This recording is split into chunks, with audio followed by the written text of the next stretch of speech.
प्रारंभ में वे अपने भाई रावण और परिवार के साथ कई युद्धों में शामिल हुआ। लंका के अधिकार के लिए रावण ने अपने आदि भाई कुबेर के खिलाफ अभियान चलाया और इस युद्ध में विभीषण ने साहस और पराक्रम का परिचय दिया। भले ही उसका स्वभाव शांत और धर्मप्रिय था, उसने रावण और कुंभकर्ण के साथ खड़े होकर रणभूमि में प्रवेश किया और युद्ध के कठिन परिश्रम को सहा। ये दिखाता है कि वीरता केवल शस्त्रों से नहीं बल्कि साहस और न्याय के मार्ग का पालन करने से भी होती है। इन युद्धों में उसका योगदान दर्शाता है कि वो केवल अपनी निष्ठा और वीरता के लिए तैयार था, भले ही उसका हृदय शांति और धर्म की ओर झुका हुआ था। रावण के साथ अन्य युद्धों में विभीषण ने हमेशा रणनीतिक और परामर्शदाता की भूमिका निभाई। उसकी बुद्धि और साहस युद्ध के समय उसकी सेनाओं के लिए मार्गदर्शक बने।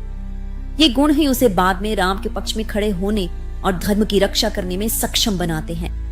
वो यद्यपि मुख्य योद्धा नहीं था, और उसकी सूझबूझ और साहस ने युद्ध का परिदृश्य बदलने में अहम योगदान दिया। फिर आया लंका युद्ध का समय, जब विभीषण ने अपने धर्म और सत्य के मार्ग का चुनाव किया और राम के साथ शरण ली। युद्ध के मैदान में उसने धनुष और तीरों का प्रयोग कर अद्भुत वीरता दिखाई। जब इंद्रजीत के सामने खड़ा हुआ तो उसने अपनी सारी शक्ति और साहस दिखाया। उसके तीरों ने कई राक्षसों को धराशाही किया और उसने वानर सेनापतियों को यह समझाया कि इंद्रजीत ही रावण का अंतिम सहारा है। उसने कहा, ओ वानरों के प्रमुखों, इस पापी राक्षस को हराने पर ही यश तेरा का अंत निश्चित है। विभीषण के हृदय में भले ही परिवार के प्रति प्रेम था, पर धर्म और न्याय के लिए उसने साहस पूर्वक अपने ही भतीजे के खिलाफ युद्ध किया।